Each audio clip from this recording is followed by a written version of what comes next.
Gold, trusted gold buyers. మీరు తాకట్టు పెట్టిన బంగారాన్ని విడిపించి ఈ రోజు ఉన్న మార్కెట్ ధరకు కొనబడను.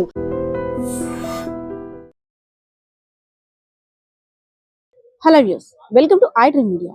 వారమంతా కష్టపడి ఆదివారం నాడు వచ్చే సెలవు కోసం అసలు ఎన్ని ప్లాన్స్ చేసుకుంటుంటాం. ఆదివారం నాడు తల్లిదండ్రులతో ఫలానా స్పాట్కి వెళ్ళాలి, ఎంజాయ్ చేయాలి, అమ్మా నాన్నలతో సరదాగా మాట్లాడాలి, ఆ రోజంతా కూడా సరదాగా గడపాలని చిన్నపిల్లలు శుక్రవారం శనివారం నుండే ప్లాన్స్ చేసేసుకుంటారు. అంతేకాదు ఆర్డర్స్ కూడా వేసేస్తుంటుంటారు. అదే విధంగా పిల్లలతో సరదాగా గడపాలని తల్లిదండ్రులు కూడా అనేక రకాలుగా ప్లాన్స్ చేస్తుంటుంటారు. అలాంటిది ఆదివారం అనేది ఇంకెప్పుడు రాకూడదురా దేవుడా, మా కుటుంబంలో జరిగిన విషాదం కారణంగా ఆదివారం అంటే భయం వేస్తుంది అంటున్నారు విజయనగరం జిల్లాకు చెందినటువంటి ఎస్కోట నియోజకవర్గంలో వేపాడ మండలానికి చెందిన శంకర్రావు కుటుంబీకులు. అసలు ఏమైంది, అసలు ఎందుకు ఈ ఆదివారం అంటే ఇంత భయపడిపోతున్నారు? ఏం లేదు, నిన్న ఆదివారం సందర్భంగా శంకర్రావు పిల్లలతో కలిసి సరదాగా బయటకు వెళ్ళడానికి ప్లాన్స్ చేసుకున్నారు. పిల్లలు కూడా సతాయిస్తూ ఉంటుంటారు, నాన్న ఎక్కడికైనా తీసుకువెళ్ళండి, ఇంట్లోని బోర్ కొడుతుంది, సరదాగా బీచ్కి వెళ్దామంటూ శంకర్రావు యొక్క పిల్లలు ఇద్దరు కూడా ఆయన్ని సతాయించారు. పిల్లల మాట కాదనలేక తండ్రి, సరే నాన్న వెళ్దాం, తొందరగా అమ్మని రెడీ చేయమనండి అని చెప్పి, అమ్మకి ఇంట్లో పని ఉంది కదా మనం వెళ్దాం, మన బాబాయిని తీసుకొని అంటూ కూడా పిల్లలు చెప్పారు. ఇంకేముంది, పిల్లలు సరదాకి ఇంకా హద్దు లేకుండా పోయింది. బీచ్లో నాకు ఇది కావాలి అది కావాలి నాన్న అంటూ కూడా ఇంటి దగ్గర నుండే ప్లానింగ్ స్టార్ట్ చేశారంట. తన తమ్ముడిని కూడా తీసుకొని అరకు దగ్గర నుండి వెళ్ళడానికి రెడీ అయ్యారు శంకర్రావు. కానీ మనం ఒకటి తలిస్తే దేవుడు ఇంకోటి తలుస్తాడు కదా. ఆనంద క్షణాలు ఇంకా స్టార్ట్ అయ్యాయో లేదో ఒక లారీ మృత్యు రూపంలో శంకర్రావుని కబలించేసింది.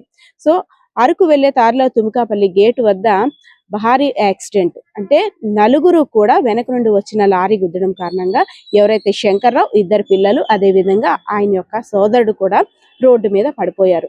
పాపం అందరూ వచ్చి లేపుతున్నారు, నాన్న లే నాన్న లే నాన్న అంటూ పిల్లలు అంటున్నారు. కానీ పాపం పిల్లలకు తెలియదు, నాన్న అక్కడికక్కడే స్పాట్ డెడ్ అయిపోయారు. అదంతా కూడా రక్తం మడుగులు. పిల్లలు అసలు ఏం చెయ్యాలో తెలియదు. నాన్న లే నాన్న అంటే అందరూ కూడా వచ్చి పిల్లల్ని ఓదారుస్తున్నారు. కానీ అక్కడ ఒక పోలీస్ సిబ్బంది మాత్రం పిల్లలు ఎక్కడ భయపడతారా అని భుజాన్ని వేసుకొని, నాన్న వస్తారు రా నాన్న అంటూ కూడా సర్ది చెప్పి వాళ్ళని బుజ్జగించే ప్రయత్నం చేశారు. ఆ పరిస్థితి చూసిన తర్వాత అందరూ కూడా అక్కడ కళ్ళమ్మట నీళ్ళు ఆగలేదు.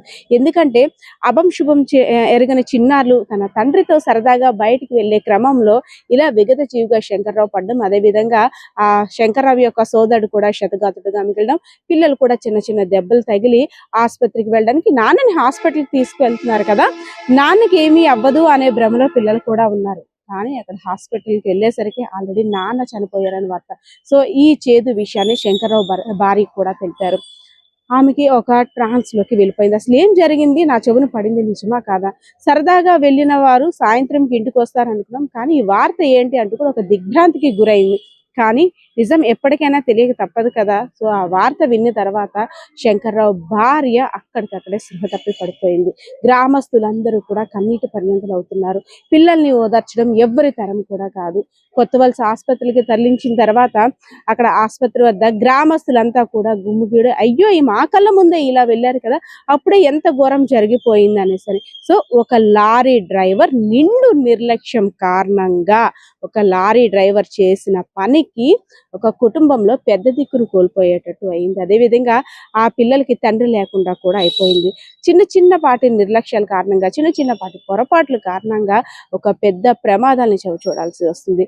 ఇదంతా జరిగిన తర్వాత అక్కడ ఇద్దరు పిల్లలు కూడా వాళ్ళ నాన్న శవం మీద పడి బోరున ఏడుస్తుంటే, నాన్న కావాలి అంటూ ఏడుస్తుంటే అక్కడ ప్రతి ఒక్కరూ కూడా కన్నీరు పెట్టుకొని పిల్లల్ని ఓదారుస్తున్నా సరే ఓదార్చలేని పరిస్థితి అయితే అక్కడ ఏర్పడింది. అదే విధంగా అమ్మ దగ్గరికి వెళ్ళి, అమ్మ నాన్న మా కళ్ళ ముందే పడిపోయారు, అమ్మ లేవమని చెప్పమ్మా, అమ్మ నాన్న కావాలి అంటూ కూడా ఏడుస్తున్న పరిస్థితి అక్కడ చూసిన తర్వాత ప్రతి ఒక్కరు కూడా గుండెలు తరుక్కుపోయి. సో సరదాగా అలా పిల్లలతో వెళ్దాం అనుకొని ఎన్నో ప్లాన్స్ చేసుకున్న కుటుంబంలో ఒక యాక్సిడెంట్ పెను విషాదాన్ని నింపిందని చెప్పుకోవచ్చు. అభం శుభం తెలియని చిన్నారులకి తండ్రిని దూరం చేసింది ఆ ఘోర ప్రమాదం. సో ఇదంతా చూసిన తర్వాత అసలు రోడ్ ఎక్కిన తర్వాత ప్రమాదం ఎప్పుడు ఎలా ఎవరిని బలి తీసుకుంటుందో కూడా తెలియని పరిస్థితి. క్షతగాత్రులుగా మిగిలిన వారు కొంతమంది అయితే అనంత లోకాలకి వెళ్ళిపోయిన వారు కొంతమంది. మనం ట్రాఫిక్ రూల్స్ సరిగ్గా పాటించినప్పటికి కూడా అనుకోని ప్రమాదం ఇలా ఏ రూపంలో వస్తుందో కూడా తెలియడం లేదు.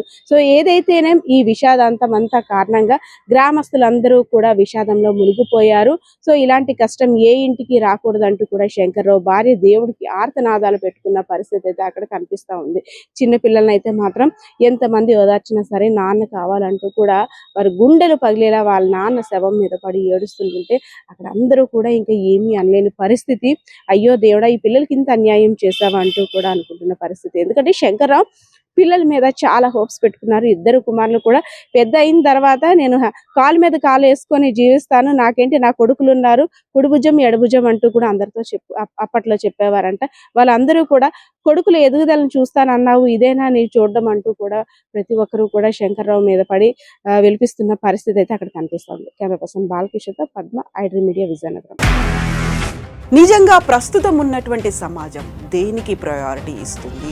ఆర్థిక సంబంధాల చుట్టూ మాత్రమే తిరుగుతోంది. మళ్ళీ ఎన్నికలంగానే చాలా విరక్తి కలుగుతాను. మంచి అనిపిస్తుంది కదా, లేడీస్ కూడా ఛాలెంజింగ్ జాబ్స్ చేసినప్పుడు చాలా బాగుంటది. ట్రాఫిక్ అసిస్టెంట్స్ గా నియమించిన ట్రాన్స్జెండర్స్ అందరితో సాల్యూట్ చేయించుకుంటున్నారు. ఫుడ్ డెలివరీ ఇవ్వటానికి వెళ్ళినటువంటి డెలివరీ బాయ్ అనిల్ పై కళ్ళ ముందు